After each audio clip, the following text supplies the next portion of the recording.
नमस्कार। आज हम एक बहुत ही काम की चीज के बारे में बात करने वाले हैं, राजस्थान संपर्क। अगर कभी ऐसा महसूस हुआ है कि सरकारी दफ्तरों में किसी की सुनवाई नहीं होती या काम अटक जाते हैं, तो ये जानकारी बहुत काम आने वाली है। चलिए इसे समझना शुरू करते हैं। तो आज हम क्या-क्या जानेंगे? सबसे पहले ये समझेंगे कि आम लोगों की शिकायतों का इतना महत्व क्यों है। फिर हम जानेंगे कि ये राजस्थान संपर्क आखिर है क्या। इसके बाद सबसे जरूरी हिस्सा, ऑनलाइन शिकायत कैसे दर्ज करें, इस पर बात करेंगे। फिर देखेंगे कि शिकायत करने के बाद क्या होता है और अगर समाधान ना मिले तो अगला कदम क्या हो सकता है।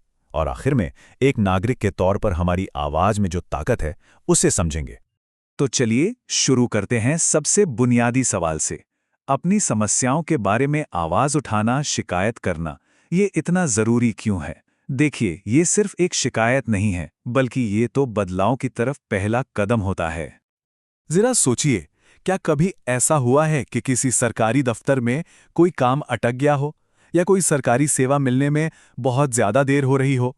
हम में से ज्यादातर लोगों के साथ कभी ना कभी ऐसा जरूर हुआ होगा।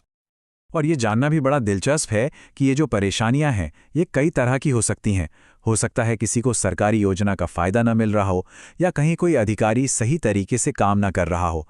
कभी राशन कार्ड से जुड़ी दिक्कत होती है, तो कभी गांव में सड़क या स्कूल बनवाने की मांग होती है। ये सब ऐसी शिकायतें हैं जिन्हें उठाना बहुत ज़रूरी है। तो सवाल ये है कि इन सभी समस्याओं के लिए कहाँ जाएं? बस यहीं पर एंट्री होती है राजस्थान संपर्क की। ये सरकार का बनाया हुआ एक ऐसा प्लेटफॉर्म है जो हमारी आवाज को सही जगह तक पहुंचाता है। अगर इसे आसान भाषा में समझें तो राजस्थान संपर्क सरकार का एक ऑनलाइन सिस्टम है। इसका एक ही मकसद है कि किसी भी सरकारी विभाग से जुड़ी कोई भी शिकायत हो, उसे एक ही जगह पर दर्ज किया जा सके और उसका समाधान निकाला जा सके। मतलब चाहे बिजली विभाग हो, पानी का हो या कोई और दफ्तर, शिकायत सही अधिकारी तक पहुंच ही जाएगी।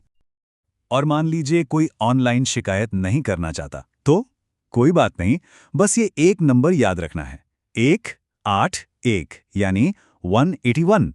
ये मुख्यमंत्री हेल्पलाइन का टोल फ्री नंबर है। इस पर फोन करके भी अपनी शिकायत लिखवाई जा सकती है। बहुत ही सीधा और आसान तरीका है ये। फोन के अलावा एक और रास्ता भी है, और वो है ईमेल का। अपनी पूरी बात लिख के जरूरी कागजात के साथ rajsampark@rajasthan.gov.in पर भेज सकते हैं। ये उनके लिए अच्छा है जो अपनी बात आराम से विस्तार में लिखकर भेजना पसंद करते हैं। चलिए अब आते हैं आज की चर्चा के सबसे अहम हिस्से पर। ऑनलाइन शिकायत आखिर दर्ज करते कैसे हैं? ये प्रक्रिया सुनने में शायद मुश्किल लगे, पर है बहुत आसान। हम इसे एक एक स्टेप करके समझेंगे।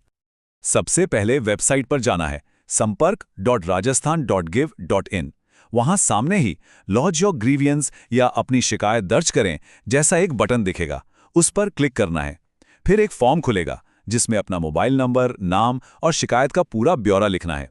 अगर आपके पास कोई सबूत है, जैसे कोई फोटो या डॉक्यूमेंट, तो उसे भी अपलोड कर सकते हैं। और बस आखिर में कैप्चा कोड डालकर सबमिट कर देना है। और हाँ, ये सबसे जरूरी चीज है, जैसे ही सबमिट बटन दबेगा, स्क्रीन पर एक रेफरेंस नंबर आएगा। इसे तो जरूर कहीं लिख कर रख लीजिए, इसका स्क्रीनशॉट ले लीजिए, कुछ भी कीजिए, पर इसे संभाल कर जरूर रखिएगा। आगे सारा काम इसी नंबर से होगा। तो ऑनलाइन और दफ्तर जाकर शिकायत करने में मोटा मोटा फर्क क्या है? देखिए, ऑनलाइन का फायदा ये है कि घर बैठे किसी भी वक्त शिकायत दर्ज की जा सकती है और आपको तुरंत एक डिजिटल रेफरेंस नंबर मिल जाता है। दूसरी तरफ आप नज़दीकी संपर्क केंद्र जाकर भी फॉर्म भर सकते हैं। वहां आपको हाथ में एक कागजी रसीद मिल जाएगी। दोनों ही तरीके काम करते हैं।